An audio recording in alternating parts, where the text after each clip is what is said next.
The German car war is back, but this time, it's different.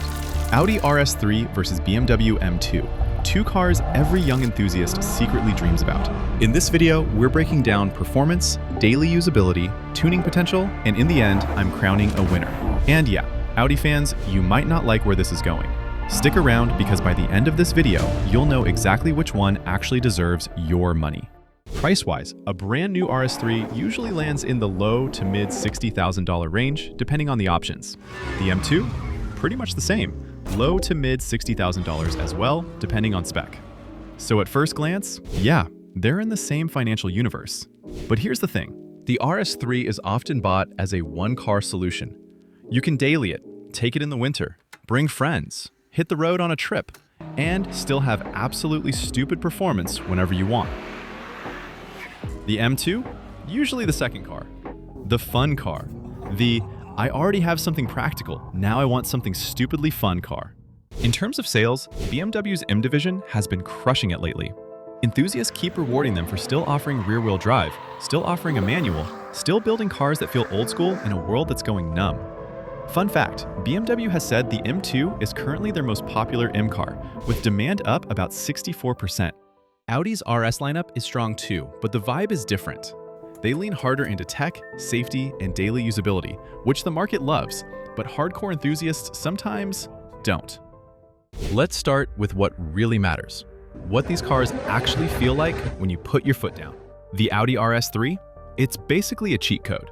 2.5 liters, 400 horsepower, 369 pound-feet of torque, all-wheel drive, and launch control that makes every stoplight feel like a mini drag strip. You don't really drive the RS3. You point it, mash the throttle, and it does the rest.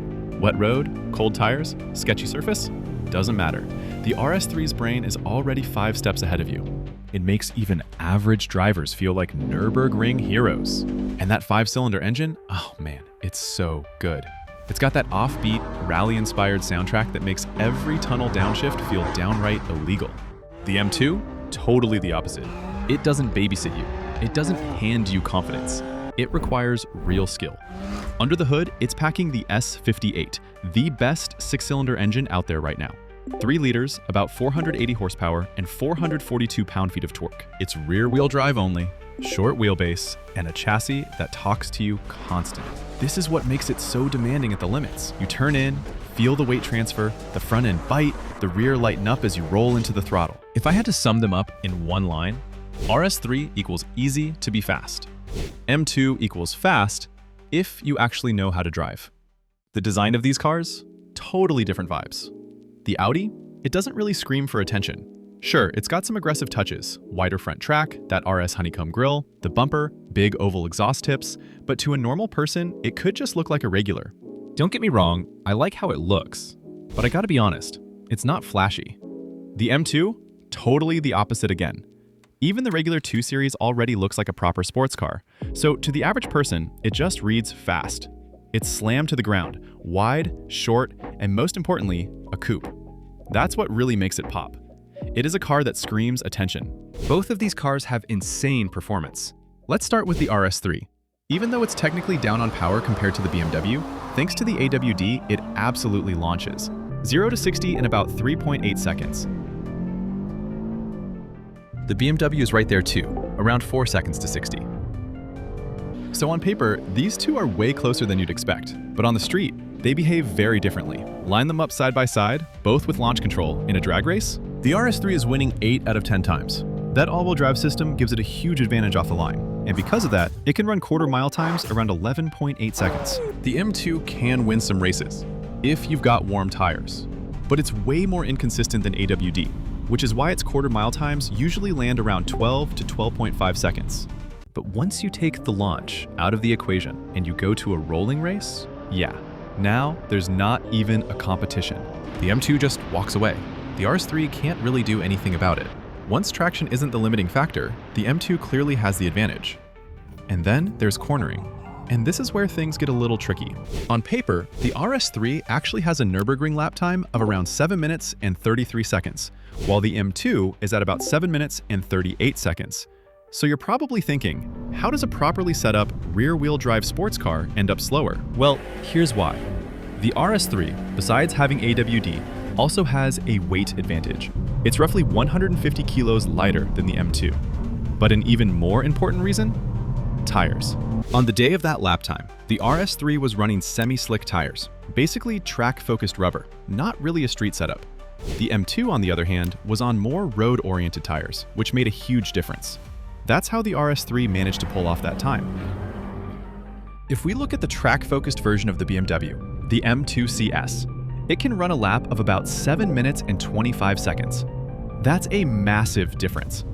8 seconds on the Nürburgring is no joke. So track times aren't something I'm putting too much weight on when it comes to my final decision. Finally, we've made it to my favorite part, tuning. Both of these cars have insane tuning potential, but in very different ways. The RS3, tuning is so simple. Stage 1 tune, a few supporting mods, and boom, you're sitting at 450 to 500 plus horsepower with all-wheel drive traction. Turbo upgrade? Now you're basically walking supercars. That's simple. It's one of the easiest ways to get supercar acceleration without dealing with supercar headaches. Honestly, it's an absolute weapon for drag racing. The combo of all that power plus AWD, unreal. The M2? Yeah, you can tune it to 600 horsepower pretty easily. Just for perspective, the M4 with the same engine pushes 510 stock. So yeah, there's plenty of headroom. But here's where the M2 really shines, the chassis. Better tires, coilovers, upgraded brakes, a proper alignment, and suddenly you've got a full-on track weapon. You feel every small change. The platform wants to be pushed. It rewards skill. So yeah, both cars have insane potential. Drag racing, track days, time attack, they can both absolutely do it. So after all of that, which one actually wins? If you need a car that can do it all, daily drive, winter, rain, road trips, and still absolutely destroy 90% of cars in a straight line, then the Audi RS3 is really hard to beat. It's a complete package, but I've got to give it to the M2. Honestly, it just fits me better. I prefer a car that makes you feel like you're earning every bit of speed. That combination of rear-wheel drive, maybe a manual transmission, and a car that loves track days, that's where the M2 shines. So for me, the BMW M2 is the better choice. But I've got one last question for you. For your personal taste and your own style, which would you pick, the M2 or the RS3? Let me know in the comments. If you enjoyed this breakdown and want to see more battles like this, make sure to like, subscribe, and join the RevZone so you don't miss the next car war.